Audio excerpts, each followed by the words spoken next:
and on behalf of HRDC Nagpur.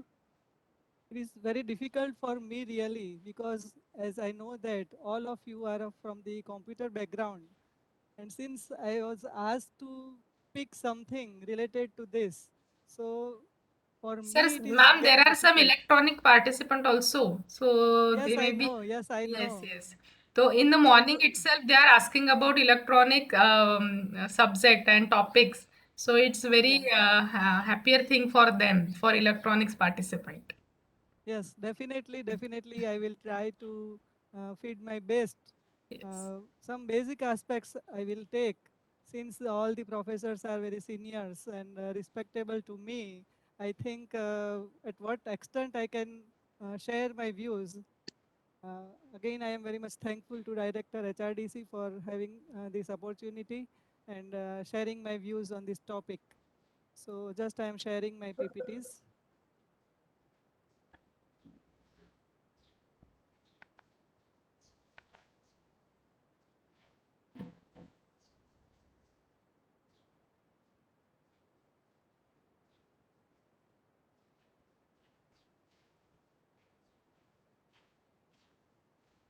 So basically, I have worked on the thin film electronic devices. The participant, as I know that it is a mixed participant with a computer background and the electronics background. Just I has considered the basic elementary things, but it is really very useful for the electronics people as well as for the computer people. The title of my topic is Digital Electronic Circuits and Computer Architecture. As we know that the digital electronic circuits, they are talking nowadays about the digital. The term digital, we can say that we are using in our day-to-day life, whatever the comfort that we are using is based on different circuits and the systems. These circuits consist of the digital circuits, it consists of the analog circuits, it is the combination of digital and electronic circuits. Then how this electronics is useful, particularly for the computer. As we know that this in this pandemic of COVID situation, we are using the online teaching mode, maybe the professors, students, school students, etc. So that is through the laptop or the computer. But one should know what should be the computer architecture. Since I am the electronics person, I will focus more on the hardware part, that how the hardware or the electronics is important for fabrication of the computer parts or the processing of the signals in the computer parts. So the presentation of my uh, view, the topics that I am going to cover is different types of electronic systems, which is analog and digital systems.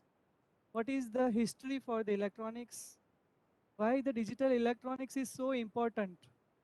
Nowadays, I've heard so many topics about the digital world as I was just listening the topics last lecture and the previous lecture. We are using hi-fi electronics. But what is the basic in that I am going to cover? The electronic components evolution and how that evolution based on the technology that we are using is integrated into the small chips that is known as integrated circuits. That will be covered and concluded in the computer block diagram. What type of different digital systems that is used in computer architecture? There are so many digital systems, but I will cover few depending on the time. The main circuits I am going to explain is the combinational and the sequential circuits. The digital word is popular in current times. So basically, when we consider the electronic parts, we say that we have the signal which is being processed, analyzed, and then it is measured. It's based on two different techniques. One is known as the analog techniques and another is the digital techniques. When we talk of about the analog system, whatever the comfort that we are using, basically the analog system consists of different physical parameters. We can say that we want to control the temperature in our room due the AC that we are using. So how the temperature is measured? So for that we require different types of sensors. Depending on the range of the temperature being controlled and the measured, we can use different types of analog sensors. But since the processing, measurement, processing and the control is with the help of digital components, we require some sort of conversion of that analog signal, which is temperature, into equivalent digital signals. So basically, the electronic systems consist of the analog part and the digital part. When whole the system is based on the analog discrete components, then we can say that the system is known as analog system, wherein whatever the signal you are going to measure, it is proportional to the equivalent voltage and the current.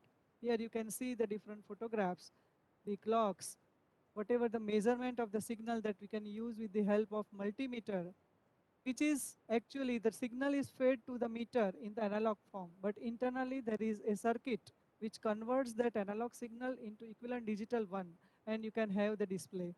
This is a simple voltmeter or a signal measurement which comes under the class of analog systems. The second category, that is the digital system. So what exactly is digital? Whenever you are processing any signal with some sort of systems, the processing is basically in the binary form that we know. And that binary form, which is equivalent to considered as a high signal or a low signal. Here are some examples. When we talk of about the wireless technology, the signal which is transmitted or received, it is in the form of analog.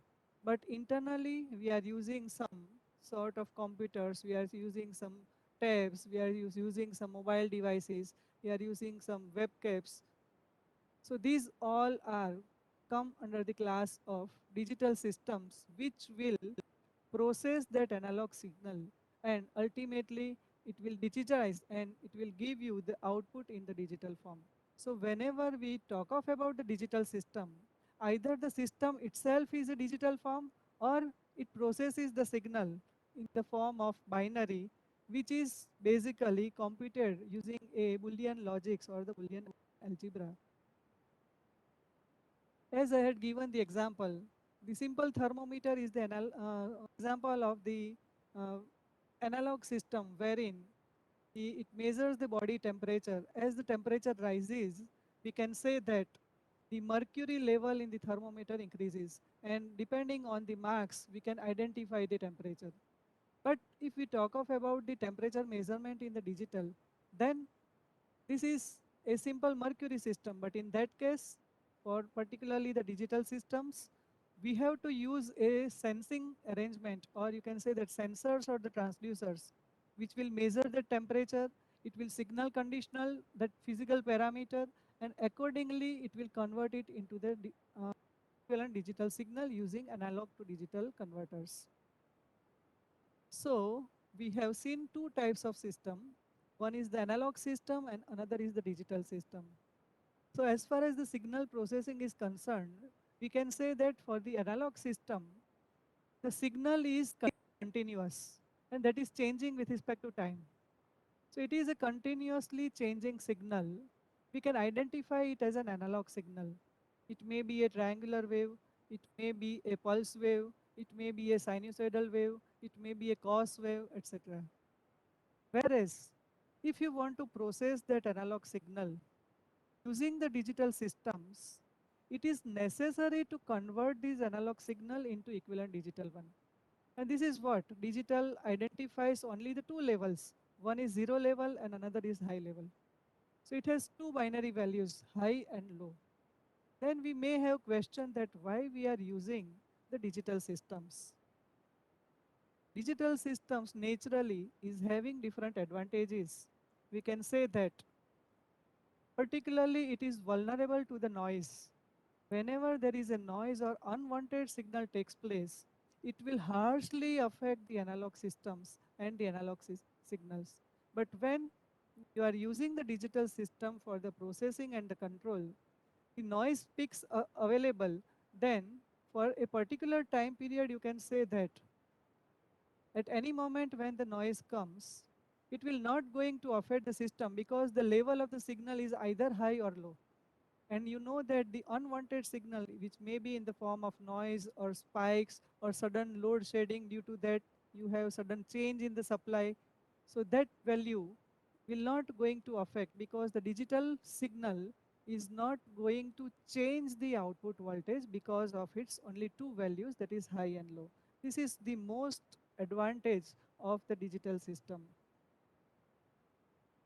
We can also say that as far as the accuracy is concerned, for any system, accuracy is the most profound parameter which is to be required. Until you accurately measure the signal, then you are not going to control that signal. So accuracy of the digital system is more compared to the analog system, and that's why the digital systems are nowadays most profoundly and effectively used. We can also say that digital signals can be transmitted and it can be processed easily compared to the analog signal. So here the switch is the example of this is a mechanical switch, we can say.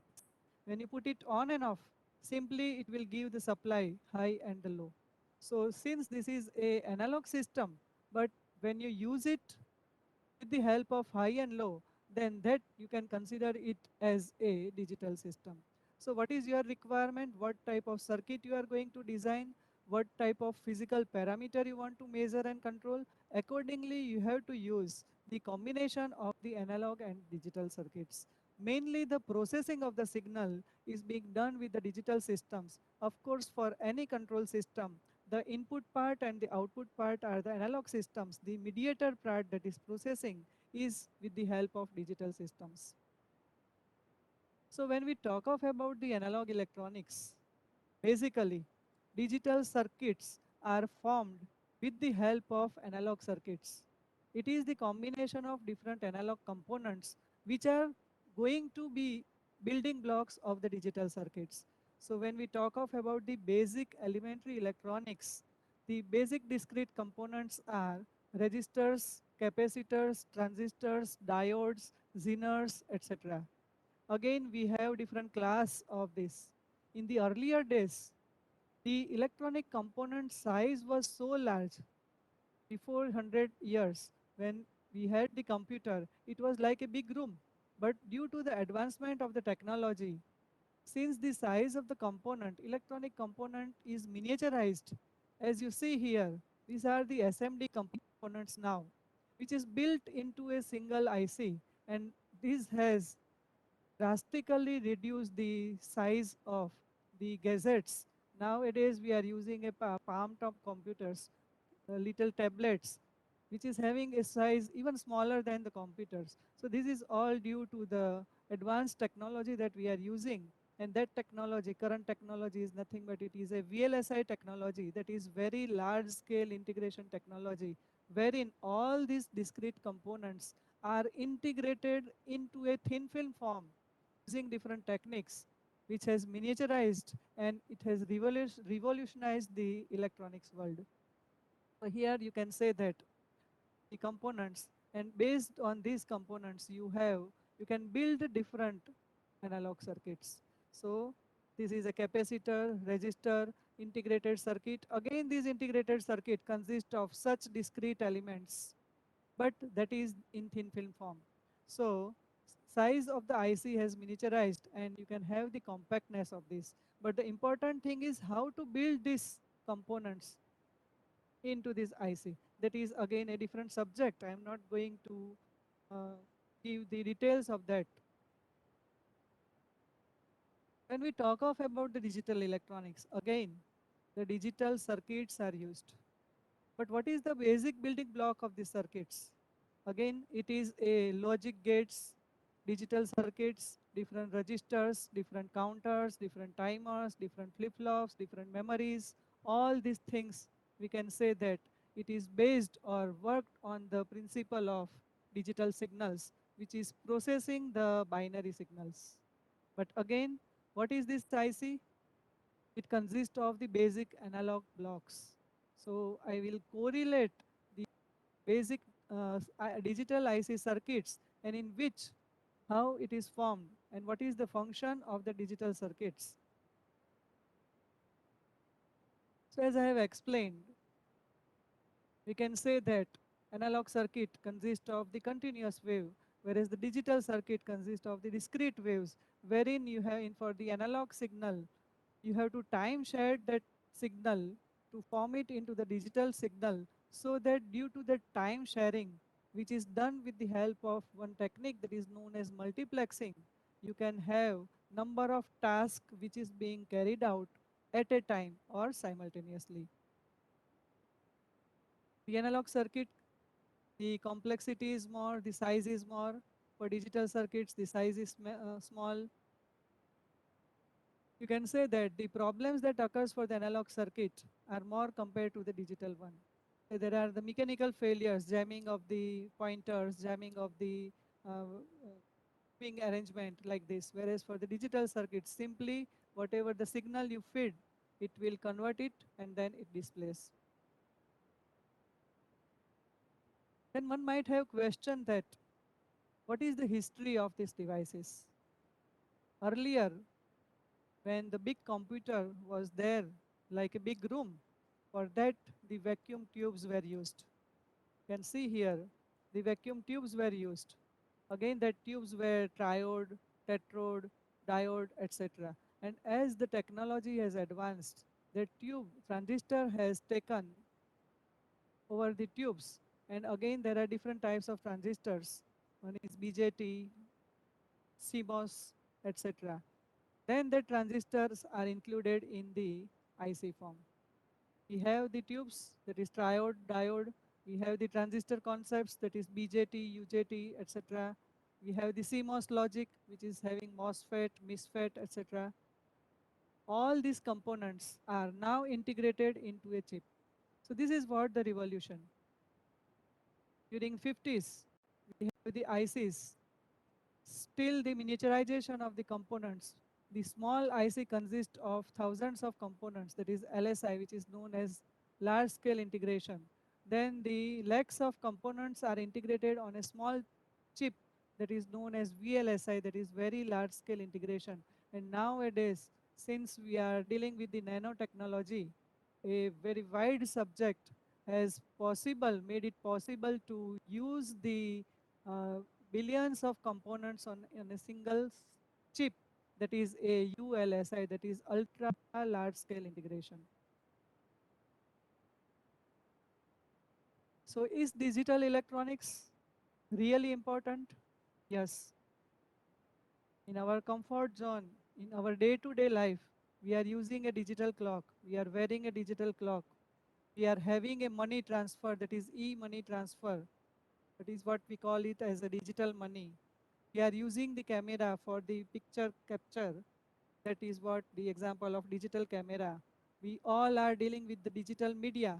Here from this I am speaking and you are listening.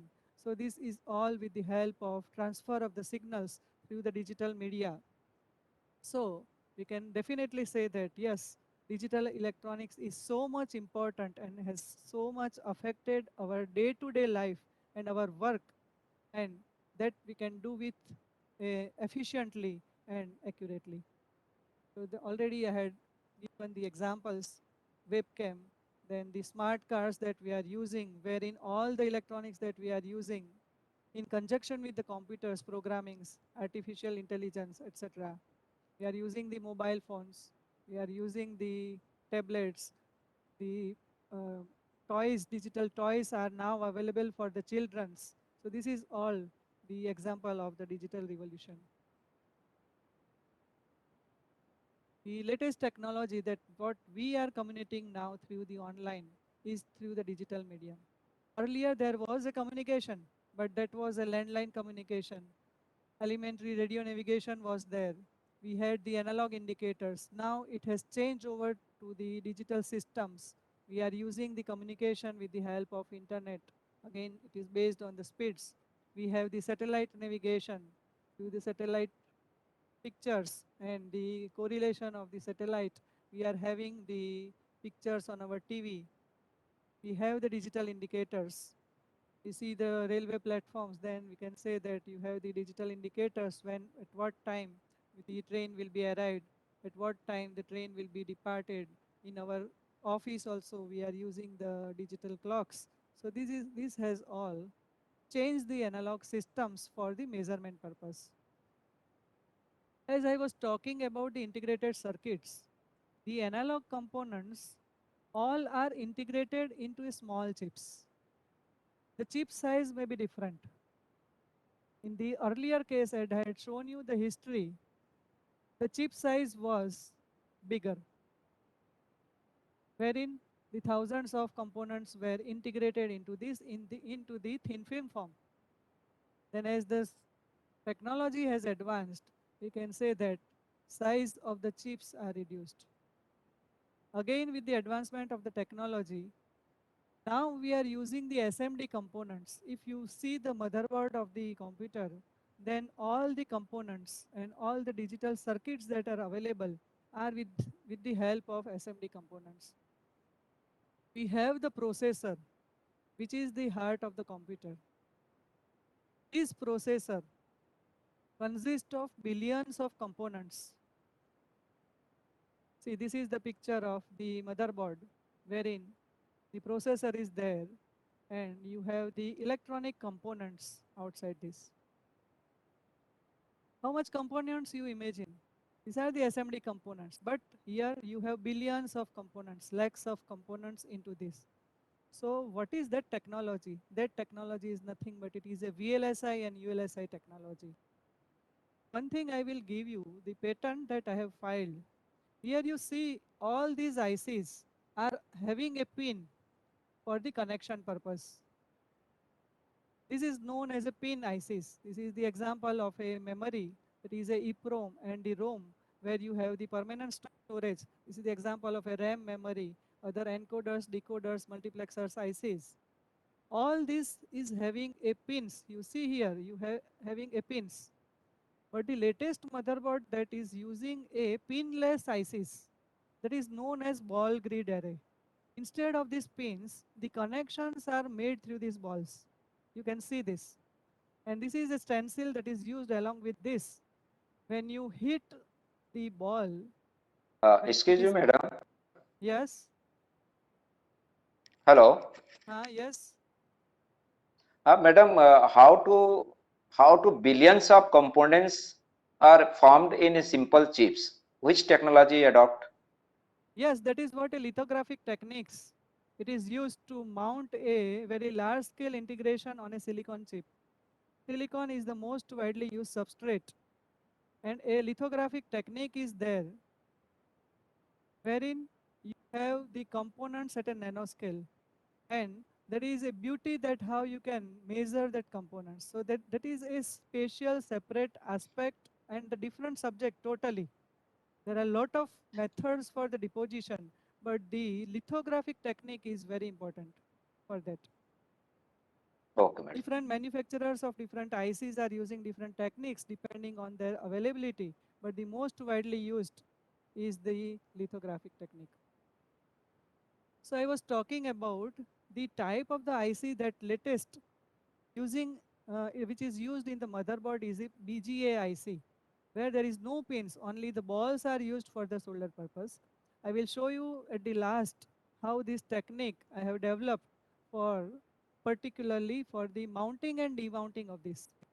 Whenever you have say, the computer failure problem, then mostly there is a problem of the processor. So if you replace the processor, if you take it out and again you replace the new processor, then mostly the motherboard problems are solved. It is very difficult, particularly when the ICs motherboard which uses the BGA ICs. So for conventional people, because you see that it is a 40 pin chip, 64 pin chip, which is in the ball form. And the distance between this ball, you can see it is very narrow. So once it is just when you solder and when it shorted, then that two pin will be shorted and the IC will not work properly. So it is extreme care is required, particularly when you are using a rework for mounting and demounting of this IC. I will show you this technique for which I got the patent later on. So this is what the component I have asked that earlier the pins were like this, then with the development of the integration, you have the large number of components and the size of the ICs are reduced.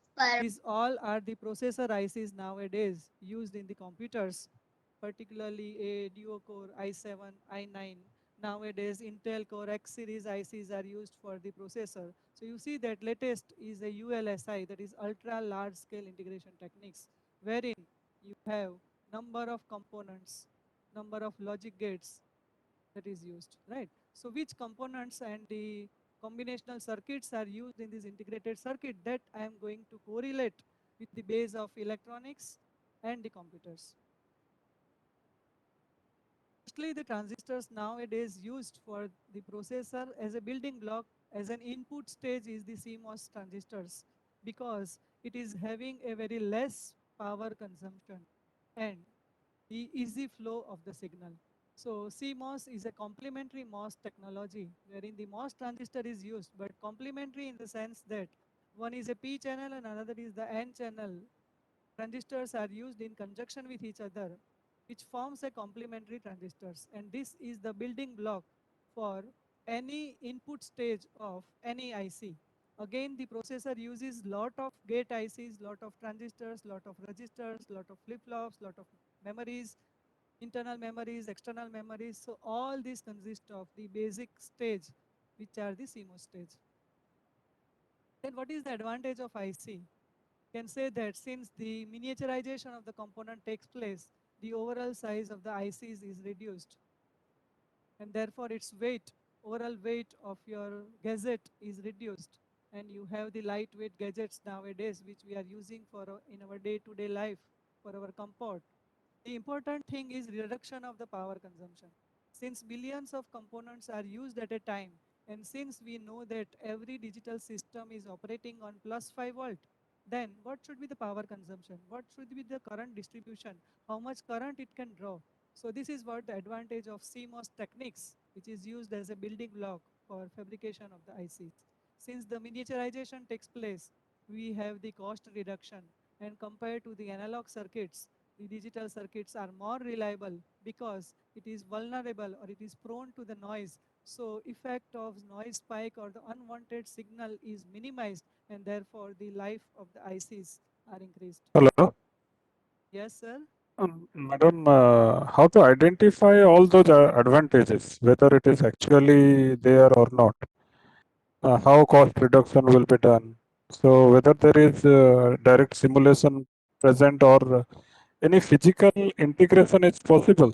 Is there any medium present? Yes, no, for my presentation, it is not that, but as far as say cost reduction, I told you that cost reduction. So basically it depends on the technique with which the components are found or they developed into the integrated circuit.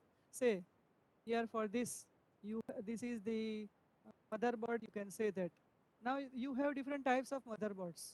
See, number of components are there. So it is the combination of the hardcore components, SMD components, big components, small components, etc. So what is the requirement for each block? And what is the size of the component? Accordingly, the can say that accuracy, then the cost also will matter.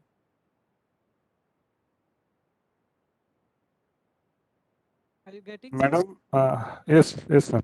Madam, another thing is we are only dealing with plug and play, because Yes. any item if gone damaged, we need to just replace the whole component. There is no provision present for any one chip replacement. No, sir. No, sir. In hardware, as an electronics people, we are replacing these components. And that is what the beauty. We are using a computer hardware. We are repairing the computers. We are replacing the some of the chips. We are uh, also repairing and maintaining the computers and the laptops. It is not that as a computer people, yes, you are true that it is plug and play. But as an electronics people, definitely we can say that we are not using plug and play technology. It is the replacement technology as far as the possible. Even if the SMD components also we are replacing. So that is what the beauty, that how to identify the damaged components into a motherboard or any electronic circuits. There are a lot of hardware engineers are there, and sorry to say that as the software peoples are more into the market, there are less hardware peoples, particularly for the repairing aspects of the mobiles. Say, for example, we are using the mobiles. If something happens wrong with the mobile, it doesn't mean that we are throwing the mobile.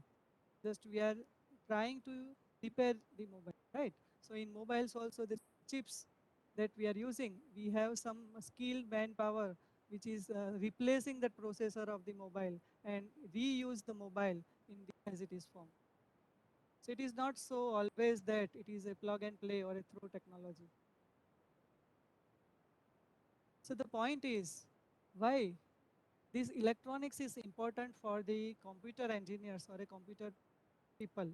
So as a computer teacher or the computer professor, all is aware about the different blocks of the computers. But when we talk of about the individual blocks, then how that blocks are building, how that blocks are formed, that is the electronics part. And basically, as I have written here that along with the software design, use different computing aspects.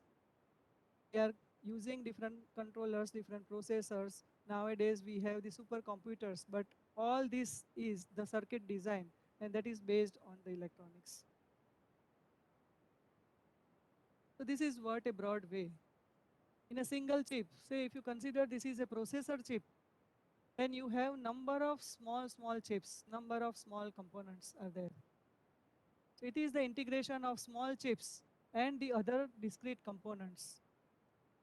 Maybe a discrete big components or in assembly components like that. If you consider the individual chip, then what it consists of basically? It is the combination of again different circuits which is known as logic gates and it is the primary basic building block of any digital circuit. Then what is gate? Again gate consists of different combinations of transistors, resistors, diodes, etc. So this is what a discrete component or the electronic component which is formed in thin film form different techniques which is going to build a logic gates and these gates are used. This is only the example of logic gates. You may use different flip-flops, different registers which all are integrated into a processor to perform a particular task of processing and control. So this is a very broad aspect of the computer block diagram. It is, I am not master in the computers, but when you press any key, have any function, then what will happen?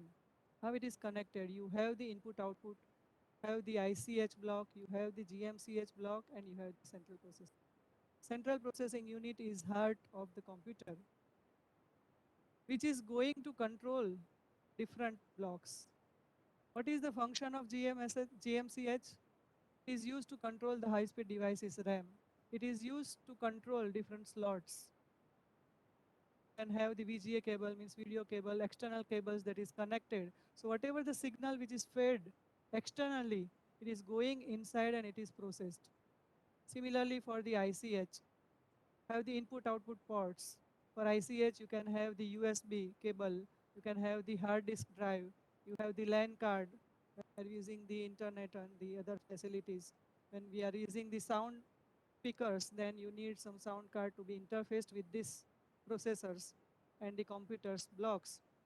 Have the input outputs wherein you have the COM port, serial communication, parallel communication, have the FDD, then keyboard.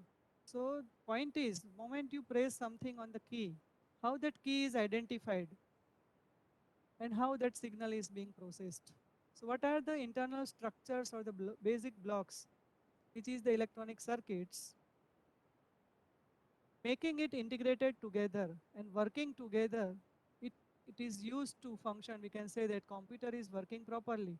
But how the computer is working properly? It is through all this coordination of these blocks. If one of the block or the circuit is failed, then we can say that there is a problem in the computer. And that's why I have chosen this topic as digital systems in computer architecture. So basically, microprocessor is the heart of the computer. What it consists of? It consists of different building blocks, which we can say that it uses the combinational circuits and the sequential circuits. Some of the circuits are used to connect different external devices. That signal is being processed through this, and ultimately it is given to the output devices. The sequential circuits particularly are used for the storage devices. Whenever you are using the memory, and what is the memory? How the data is stored. So that storage of the data is in the flip-flops. Group of flip-flop, you can say that it is registers. Latches, when you want to latch that data for a particular time, then you can use different types of latches, particularly the D flip-flop is used as a latch. Have the number of multiplexers circuits, number of demultiplexer circuits, encoders, decoders. Whenever you are performing the arithmetic and logic operations, as the ALU is one of the block, then the addition, suppose you are performing the arithmetic operations, addition or the subtraction, then the number of adders and subtractors is nothing but the combination of the gate circuits. So this is a basic block or the internal chip architecture of the processor. Very broad way I have shown you. You can say that this is an ALU, that is the arithmetic and logic unit, which performs the arithmetic and logical operations, say addition, subtraction, AND operation, OR operation, XOR. So different operations are being performed. Here you have some decoding and encoding. So at what time, what to perform, how you can identify. That is with the help of this block, which is the decoding and the whatever the data is flowing through the data bus, it is a bidirectional data bus for some blocks. So either the signal will go out or signal will come in for the processing and the storage purpose. So this is a register that is known as a temporary register, which will store the data temporarily. Register is nothing but again a number of flip-flops are used. So it depends on the data processing, whether it is a 8-bit data or a 4-bit data or a 16-bit data like this. Accordingly, you have to use the processor. For the internal external interface, you have the serial input output control. Right from the CPU, you can get some device connected outside or some external hardware device you can connect. So whatever the code that you can generate that is serially is being taken into different blocks of this. See here there is a latch, there is a buffer. So all these circuits are nothing but the combinational and the sequential circuits. There is an interrupt controller. Suppose the computer or the processor is performing some task and there is some interrupt, then how that processor will get service to that hardware or that signal. So for that the external hardware signals are available. Based on the priority, you can select a device and accordingly the corrective action is taken place by the processor. So I am going to discuss different blocks, basically multiplexer, demultiplexer, encoder, decoder and the gates, how it works. Maybe it is very elementary for you, but the focus is how it is integrated or how it works together to perform a processing of the signal and to carry out a particular operation. So as I told you that processor is an engine. Without engine, you cannot move or cannot run. So engine that goes into the motion when you turn your computer on. The moment you turn on your computer, immediately the processor will start working for identifying the key, running the programs, and accordingly making the decision for a given task. Different gates are used for the internal blocks. As I had shown you the ALU block, which is known as arithmetic and logic block, where different gates are used. See, there is a AND gate, OR gate, NOT gate, and AND gate. How these binary logic digits or the gates is correlated actually with the electronics. Say for example, you have number of switches.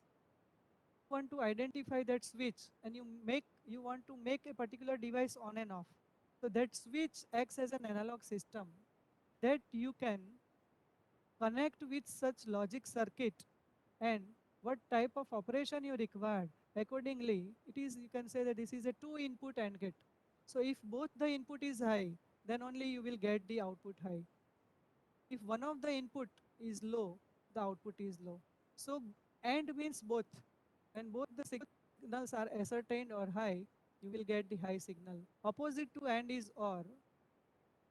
Either A or B is high, then you can say that output is high. So all these logic gates are the building blocks for the registers, flip-flops, and the memories. If you want to perform the operation and that needs to be inverted, then the NOT gate is used. Say you have a switch high, and if you the output you require a low signal, so you can use this gate where the high signal is converted to the low, and that low signal is again processed further. So what hardware you are connecting at the input side and the output side, and what logic you want to do, or what type of task you want to perform, accordingly you can choose a different types of basic building blocks of the gates. Say in industries nowadays, electronics, all the automation is being done with the help of programmable logic control. That is a PLC. So that PLC is nothing but it is a high-low logic. What and it is particularly pressing a particular key, identifying the function based on that key. So how to identify that function? Once the key is pressed, what type of task you want to perform? Simply you can use this type of logics, and accordingly you can have the required task. Say for example, we are using the automatic washing machine. We have the pre-programmed IC. What actually it does? You have a set of sequence of the processes that first you switch on your machine, then you pour the powder, then you set the temperature, set the amount of cloth or the load. Then if you require the automatic dry or a manual dry, and accordingly you have to press or you have to prefix certain parameters. Once that parameters are ascertained, then only when you press a start key for the automatic washing machine, the whole sequence is being taken place automatically. So how that switch pressing identification is there? It is nothing but the smart processors, and that smart processors are using such type of combinations of the circuits and the logics, which is very useful. Yes, of course, the layman has, when he's doing a programming, the logic of the programmer should be clear. So to make a program is the computer part, but how that program is being operated or how that sequence of logic is being taken place, that is what a hardware that is involved, and that hardware is nothing but the electronics hardware. So you have the different list of circuits. I see numbers. Some are the 2 inputs, some are the single input, some are triple inputs, some are 8 inputs. So all is there. The basic logic building gates you have in one IC. Suppose we consider the AND gate. Then in single IC you have 4 AND gates. Each is having 2 input and 1 output. So it is considered as a quad means 4. In a single IC you have 4 AND gates with 2 input and 1 output. Again, this logic gate is nothing but it is a building. Inside this gate you have the combination of the resistor, diode, and the transistor. So see the beauty of these gates, that how that components are mounted and integrated to perform a particular gate IC. This is the example of a OR IC, then NAND IC, NOR IC, exclusive OR IC like this. This is the example of a NOT IC wherein you have a 6 means hex NOT gate. Whatever the input you give, the output is inverted at this. So it is ultimately the design aspect of the user, that what type of function he has to do, and accordingly directly also you can choose a particular IC to make a particular, when you press a switch on your fan, you press a particular switch, you switch on your LED or the output devices, etc. Another block that is used is registers, particularly the number of registers is the group of flip-flops wherein when you in certain signal, this is a power source through the battery is given. Different types of registers are used. What type of inputs you give, the output you can connect to check the status different LEDs. So if input is high, you have a particular LED that is low. number of inputs, that much number of outputs can have. If the input is logic 1, then output is logic 1, LED is on. Input is 0, that is logic 0, then output is 0. So in this way, based on your binary logic, with the combination of different permutation and commutation of Boolean algebra, you can switch on different hardwares. Even you can have different ICs here, which will display, say if you use a decoder IC, then if you use a display here, that will decode the signal, input signal, and that is displayed here. Another very important block for a computer is the multiplexers. If you have number of inputs, see I will show you basic application of this. Say for example, this is the practical application of a multiplexer. You have number of input devices from which you want to output a signal, want to listen some sound here. All is having that capability. But how a sound from a particular device is listened at a time, then have a logic circuit is known as multiplexer, having a multiple input and only one output. So with proper selection, here you have a selection switch A and B. When you select a particular code for that, say if I select 0, 0, then it is binary equivalent to 0. So this D0 is selected, means MP3 player is selected. If you select a 0, 1, means A is 1 and B is 0, it is equivalent to binary 1. So binary 1 is nothing but it is a D1 device or the D1 input of the multiplexer to which you have connected a laptop. So you can use a laptop and you can have the sound of the laptop, this system. So in this way, multiplexer is nothing but it is having a number of inputs and only one output. So at a time, you can use only one device to perform that particular task. How you can use or select that? That is by the selection lines. That is up to the user that what device, input device he has to use for the listening purpose. Then you code this and accordingly the device is selected. That was the practical applications, but what is the logic for that? See, have a multiplexer, you have number of inputs and only one output. So what is the select lines? How much number of select line you require? That depends on the number of inputs. Say if you have two inputs, two different inputs to be connected, and you require only one for that particular input, then you need only one line. If you use two select line, then you have 2 raised to 2, that is 4 possibilities. So different 4 lines or 4 devices you can connect and you can have only one output. So depending on the number of select lines, you can have the different types of multiplexers. If the n is 1, then it is 2 raised to 1, means 2 inputs. So it is known as 2 input and output is only 1. So basic aspect of the multiplexer is connecting number of devices at a time, but getting the output for only one input device. That is what the multiplexing or the multiplexer. If you have 4 devices, you require 2 select lines. If you use 8 different input devices, then n is 3, then 2 raised to 3 is 8. So you require 3 select line, that is A, B, C. So coding this selection lines, you can select number of inputs and you can get the number of outputs. This is what the basic logic diagram. Number of input, number of select lines. So if you select this one, only one line, then that particular I0 is selected, you will get the output. If you want to select the I1 input device to be available at the output, then you use the code 0, 1, so that equivalent binary is 1 and you can get the output. This is what the internal structure of this. So multiplexer IC is different, but what is inside that multiplexer? It is again the combination of the logic circuits, that is AND gate, OR gate, NOT gate, etc. Right? So as I have explained, number of select line, if it is high, then this will be high, will be low. One of the input of the AND gate is low, output is low.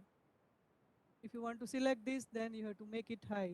So this is high, this is high, the output is high, or get input is high, this output is high. So in this way, the I1 is available at this.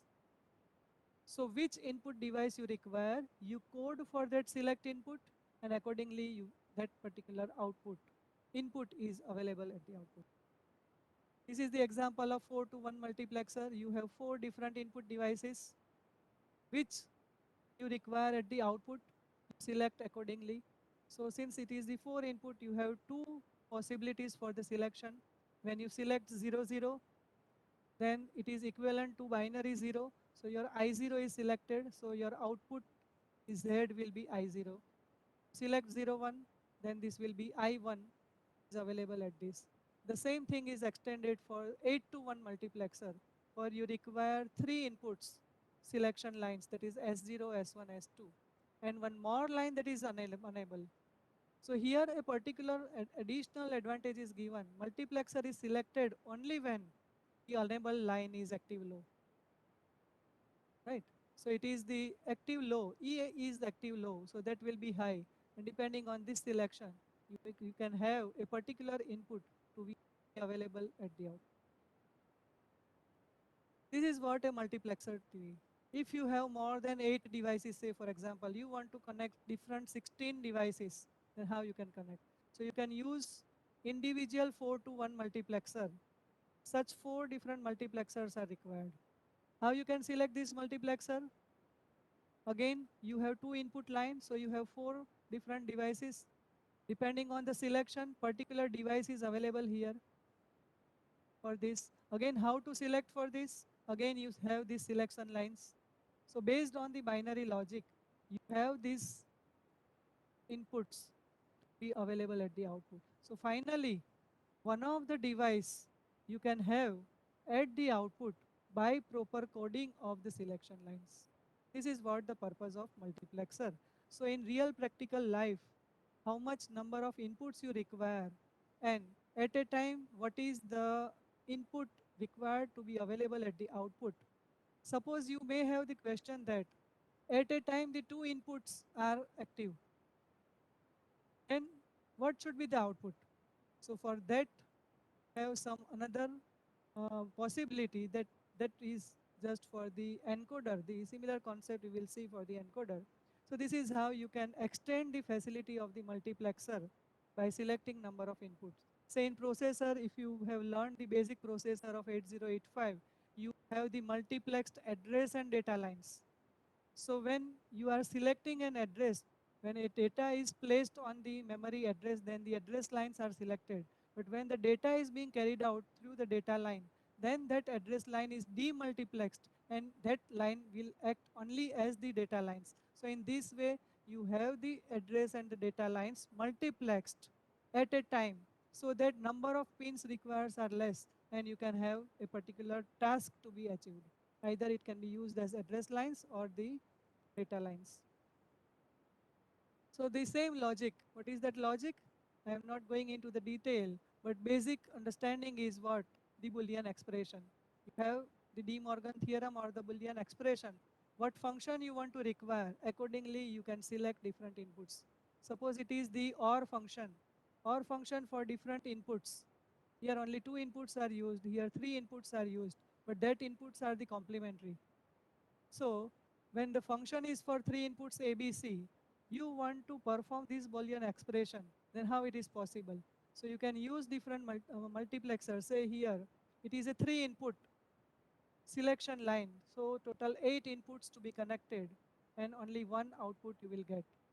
So it is A dash B dash C. What does it indicate? When ABC is 0, you can say that this A dash will be 1, this will be 1, and this will be 0. So 1, 1, 0, it is ABC, it is an AND gate. So this logic will be 0. When AB, this is 1 and 1, so this is 1. So 0 and 1 plus V is the symbol for the OR gate. So it is 0 and 1, the output will be high. So in that way, when you select 0, 0, 0, you can have the output, means the F0 device will be selected, which is available at this output. So with the Boolean application of the Boolean function and application of the implementation of the logic gates, with different function of the gates, you can again make use of the multiplexer. This is another Boolean function that you can use with 4 to 1 multiplexer. Again, this is some complex one, but ultimately all this theory is based on the combination of the basic gate circuits and the operation. Say this is an AND operation, this is the OR operation. It is something like addition or arithmetic operation or the logical operation. So different ICs are used for multiplexing. Some is having a dual inputs or dual multiplexer, some is having a quad multiplexing ICs in a single chip. The application I had shown you. The reverse way is the demultiplexing.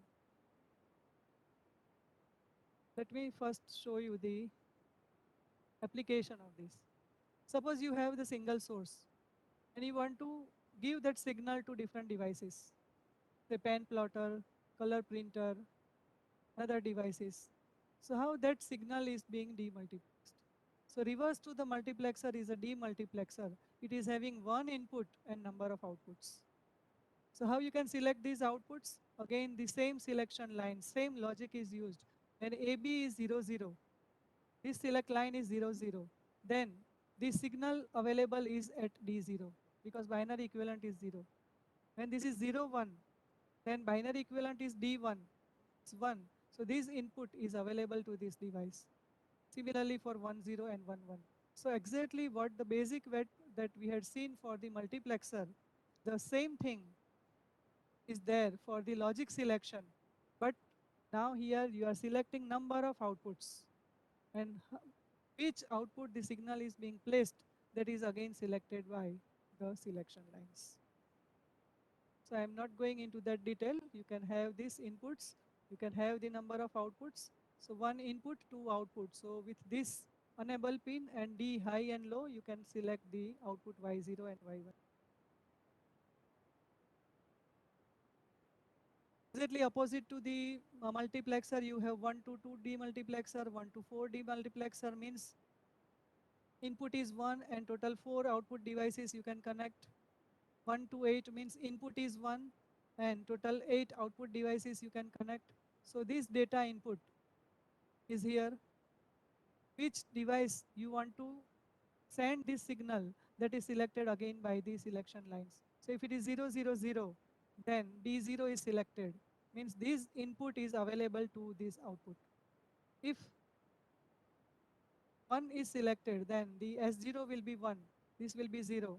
So this will be 0, 0, 1. The signal available, whether it is high or low, it is available to this point. So again, the selection line plays an important role to which device you want to send the signal. The same analogy of multiplexer, you have number of demultiplexer at a time, number of devices, and that you can demultiplex, right? So single input, that if you have more than 8 devices, then you can use the combination of the multiplexers to expand, send this signal to the number of devices. The concept of the encoder and decoder. Moment you press the key on the keyboard, actually what is happening, how this key press is identified and that code is being processed by the processor. So number of keys being pressed, it is converted into its equivalent binary logic. That circuit is known as the encoder. So this is a user interface language, you can say that.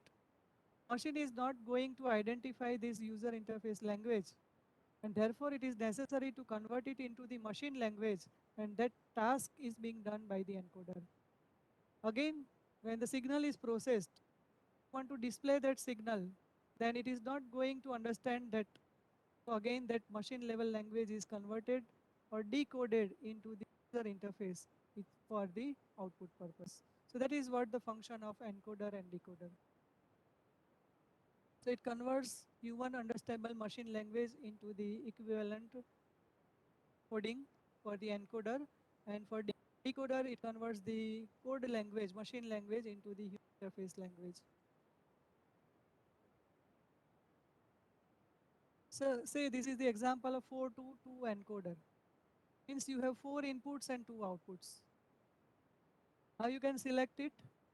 Suppose you make D0 1. It is a 0 bit. So for 0 bit equivalent binary is 0 0. So that will be available here. Output will be 0 0. If this is selected, then D1, then 1 is available, means Y0 will be 1, Y1 will be 0. So in that way, number of inputs are converted into the less output. If you have 10 number of inputs, then how you can convert it into the 4? Again, this similar binary logic is used. D0, so 0 equivalent you can write it as 0 0 0 0. If it is 1, then you can write it as 1 0 0 0 like this. So if it is 1 0 0 0, then D1 is selected. If D2 is selected, then this Y1 will be high. So you will have Y1 high, the other is low. So equivalent binary logic you have to put here. So that bit is available, or it will activate that output. And the question is, if you have a number of input, as I told you that at a time both the switches are pressed, both the signals are high or low, then which is to be available to what? The priority is given for the decoding purpose. So in that case, the highest bit has given the highest priority, and that coding or the circuit is known as priority encoder, wherein it is an 8 to 3 priority encoder, means 8 inputs and 3 outputs, and this is the valid pin. So D7 will be, if the signal is available at to D7 and D5, then the priority is given to D7 to be available at these pins equivalently, because it has the highest priority by its binary digit. Whatever the key that you are using, have the ASCII encoder, nothing but American Standard Code for Information Interchange.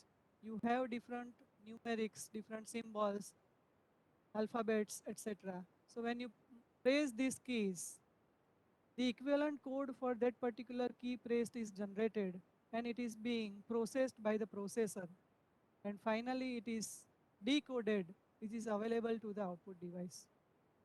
So the encoder is the input stage and the decoder is the output stage.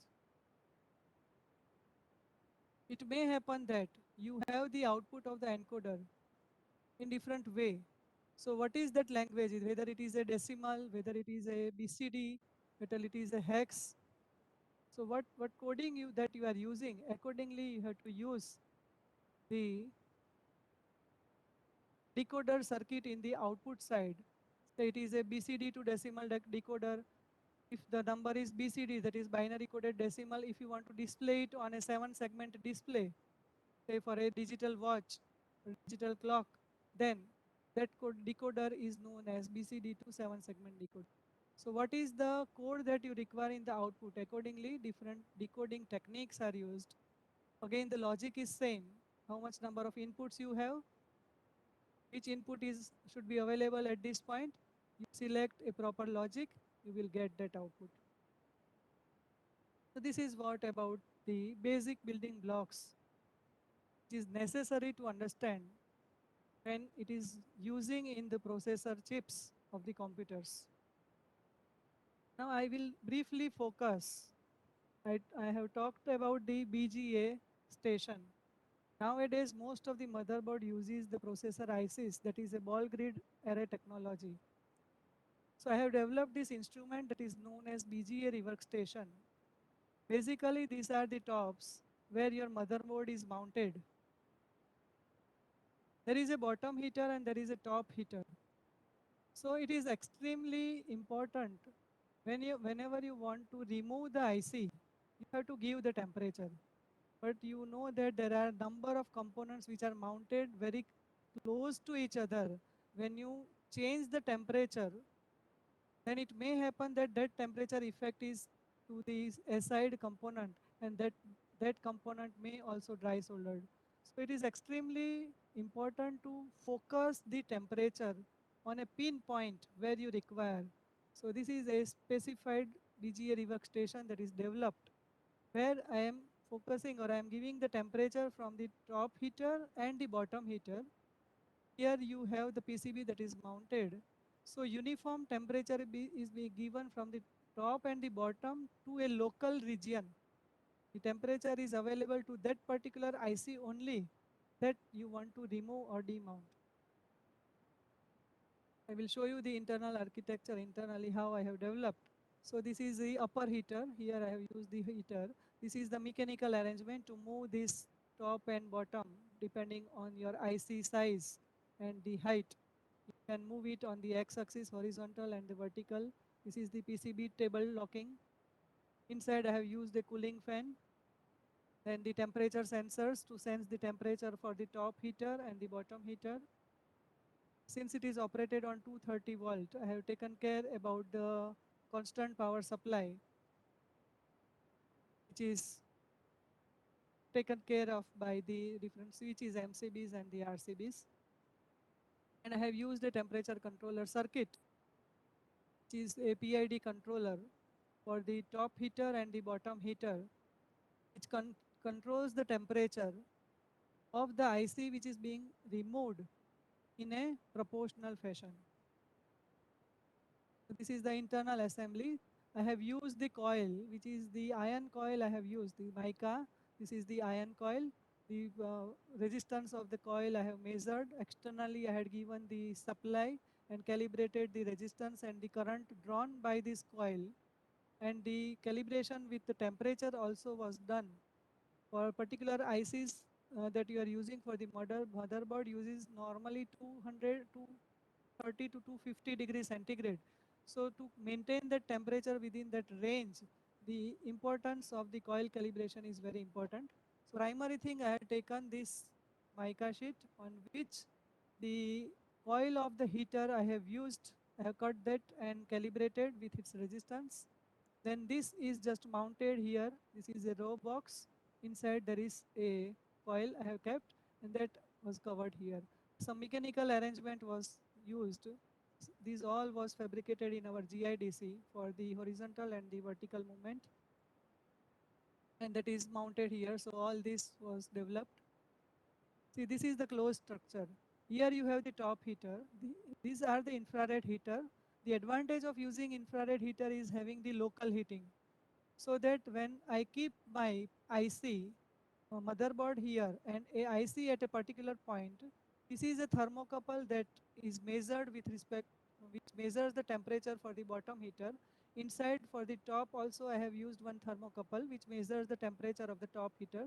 So temperature of the top heater and the bottom heater is maintained so that there is a uniform temperature on the top and the bottom side of the IC. Otherwise, the SID components will be desoldered. So this assembly I have used internally for the top heater. I have this thermocouple. The output is just given to the controller. The RCB and MCB is used for the leakage purpose and sudden change in the supply. So that is being taken care of to give the constant output voltage. See, this is the beauty. See the IC of this motherboard. It is a pinless IC. So how to is the structure like this? Different types of stencils are available. What type of processor you are using, depending on the structure mounting, you can use different stencils of different sizes. Say I have this square type of IC processor, so I can use this type of stencils. Here for this, here there is no pins, no balls. Balls are here and here also.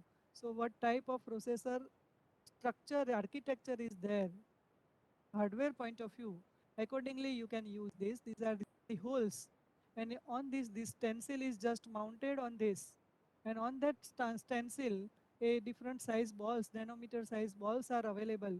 Again, that depends on the these holes, that how close they are.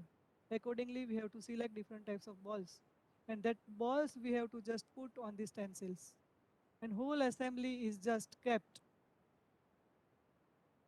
here. And when you start giving temperature, slowly, once you identify that your IC is faulty, first of all you have to remove this IC.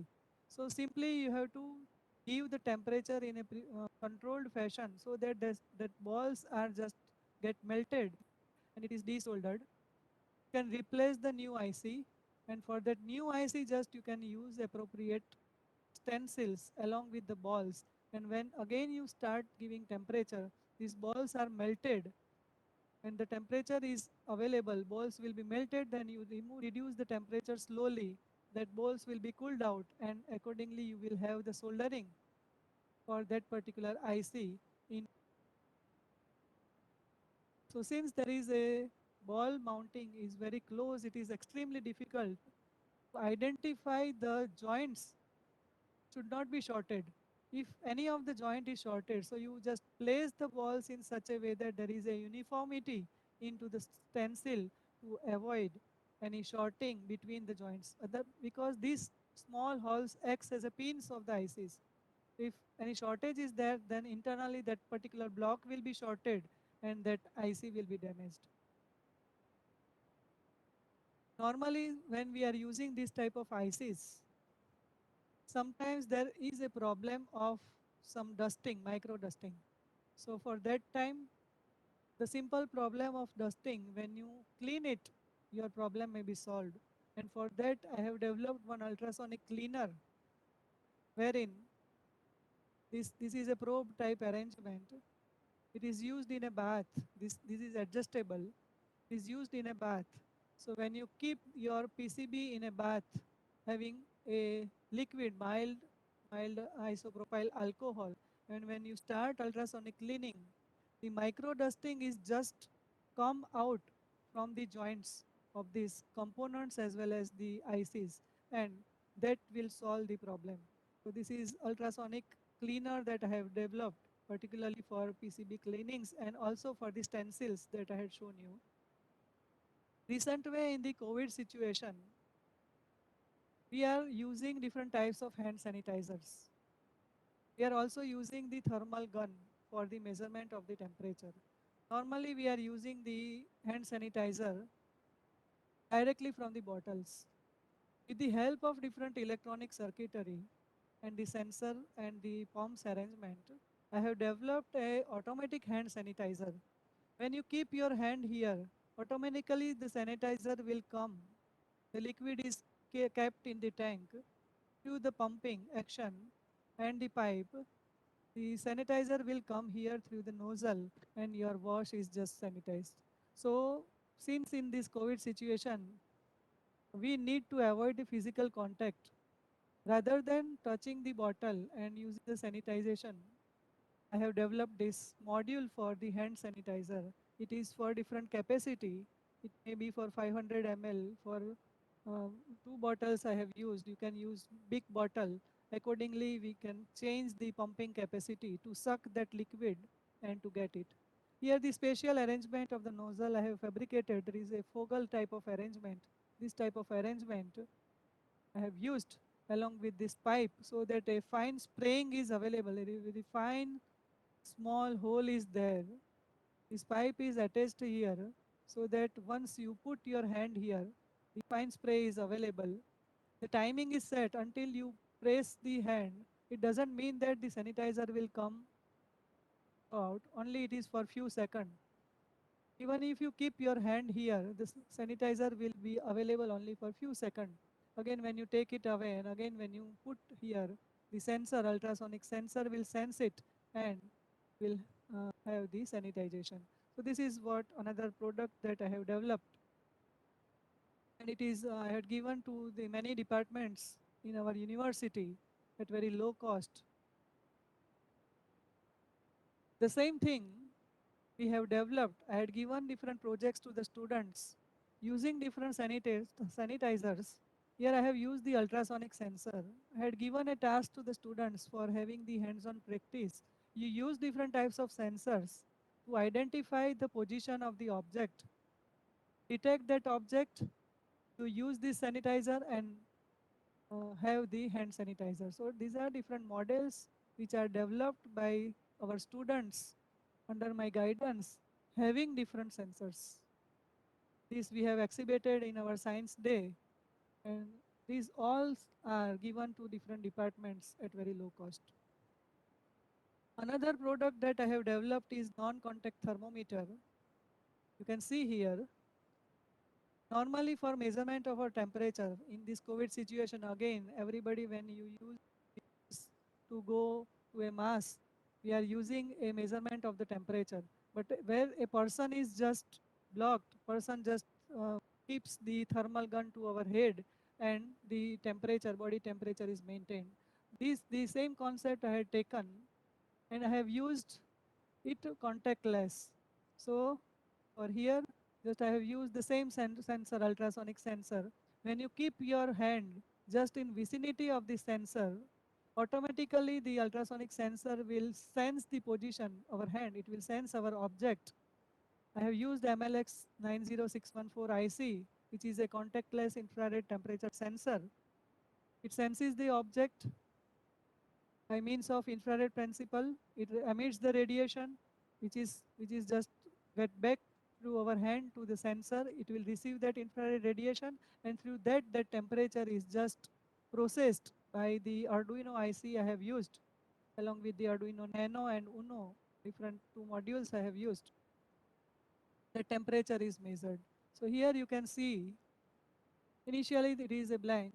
Then I had given just a display that once you put your hand, initially when you switch on your model, I have displayed electronics department. So this is what a digital application. The sensing of the signal is analog, but the processing is through the digital circuits. So this is what the combination of analog systems and the digital systems. Initially, I had programmed in such a way that it displays electronics department, Sardar Patel University. Once you put your hand, it detects that getting temperature, hold your hand, means the detection of the hand will indicated here. And after a few seconds, just it will give you the body temperature. When and no object is detected, it simply just detects the ambient temperature or the room temperature. So it is a multi-purpose unit without having use of a person. We just engaged by measuring the temperature when we are having different functions. Once you put this model, keep your hand here, automatically your body temperature is maintained. In a real-time application, whenever particular sophisticated instruments are used for XRD, etc., then it is necessary to maintain the room temperature. So this is a model that when you are not using any object detection, in a normal sense, it just measures the ambient temperature continuously. If it is up and down, then again the controller part will take care of that action to maintain the temperature. So this is how a few products that recently I have developed in this COVID situation, which is the example of combination of the electronics and the computers where the programming part comes in. Thank you all.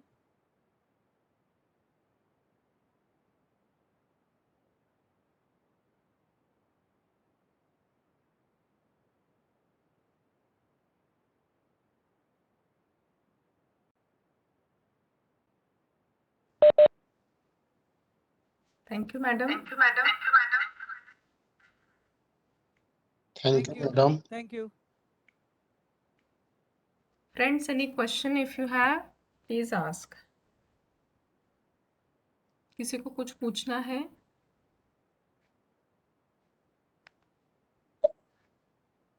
Thank you, ma'am, for your presentation. I'm delighted that you are here as an expert.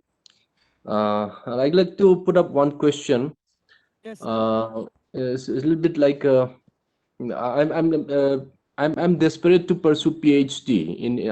I myself have completed my MSc in electronics from Jivaji University, Gwalior. Yes. And now I'm desperately looking for an area which is not like which is purely electronics in nature.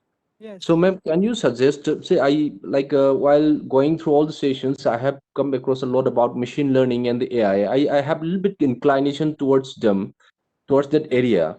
Yeah. So, will it be possible as an electronics faculty to pursue, keeping in mind all the constraints and like lack of infrastructure and facility and support here? Specifically, I'm speaking from Manipur. So like the environment here is a little bit what I to say why I meant to say is in terms of infrastructure it's a little bit like lagging behind, keeping in mind those facilities that you are like accessing in in a mainland like Gujarat, say for like that, like Maharashtra. So will it be possible for me to pursue in such an area, or Yes, sir, should I definitely. confine to? Definitely, it is possible to pursue in this area. But when you are want to pursue in AI particularly, you should be powerful in programming. The integration of the electronics part is different. Once we talk of about the electronic circuit, it is not Okay. so that when you connect and you will get the result.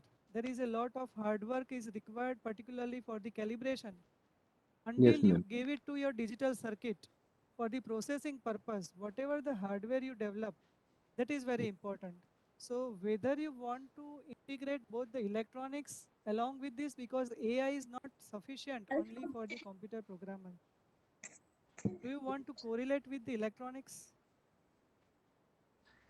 Then you have to use multi guides. Means you have to choose a guide in multidisciplinary, so that one guide may be from the computer science, another guide may be from the electronics, that you can keep it as a co-guide and you can pursue. So my suggestion is, if you use a multidisciplinary approach, then you can Yes. have the better work for the PhD and something different, rather than focusing on a particular subject. Nowadays, the Narendra Modi ji has implemented the new education policy, focusing on a multidisciplinary research work. So you can choose this area, but you can have the co-guide from the electronics background. So that will help, I think, a lot to you. So it is possible, yes. Yeah, ma'am, I have luckily I have a lot of students of your university here along with me in my department also. They are like working as guest faculty in my department. Okay, Uh, I have heard a lot about you also before. okay. So, So so, nice ma'am, to meet you, so sir. Nice to meet you. nice to meet Same here, ma'am. So, ma'am, see, it's like I'm a little bit, ma'am, yeah, I'm very like in a very desperate mood that I should pursue my PhD. अब यहाँ पे ma'am बहुत सारे constraints है. एक तो the engineering institutes are not ready to accommodate us. PhD के लिए हम लोग कितने भी जाएं वो they are not ready to accommodate us because citing some AICT rules and all those things. तो Yeah, मेरे लिए ये है कि यूनिवर्सिटी जो है हमारे to be very frank our university in my department also there कोई PhD मतलब डॉक्टरेट जो मिला हुआ हो ऐसे कोई नहीं जैसे मेरा गाइड बने. So I should be the first one to pursue like. तो ये है कि मेरा जो सीनियर फैकल्टीज है दे आर लाइक वो उन्होंने भी PhD नहीं किया हुआ है. तो मैं चाह रहा था कि मैं PhD करूं. ऐसा ये भी है कि एज नहीं, आपको आप भी जानते होंगे डेफिनेटली आपकी इलेक्ट्रॉनिक्स चाहत है तो आपको भगवान मदद करेगा जरूर. आप हाँ, जरूरत पड़े तो मैं आपको भी मैं अप्रोच श्योर करूंगा sure for your sure sure, assistance. Definitely. To the best okay of my knowledge, definitely I will help you. Okay okay thank you ma'am. Okay, thank you, madam. Thank you, madam, for wonderful Thanks. session, and you have such a nice work that you have shown in the form of demonstration. So thank you from all the participants also. I extend my thanks to you, ma'am. Thank you so much. Thank थोड़ा you, late हो गया madam अपने session को, No so problem, sorry no for that problem. delay. Thank you, No but problem. हाँ, okay. Thank you. Thank you, all. madam. Namaste, ma'am. Thank you. Okay, namaste. Thank you. Thank you, all of you, friends. This is for our whole day. I know you all are very exhausted, but you please take break of some time and then start your today's task of assignments and quizzes. So thank you, all of you. Have a nice day. See you tomorrow at 7 o'clock in the morning. 7 o'clock in the morning. Thank you, ma'am. Thank you, madam. Thank you, madam. Thank you ma'am. Thank you, ma'am. Thank you, ma'am. Thank you, ma'am. Thank you, ma'am. Thank you, ma'am.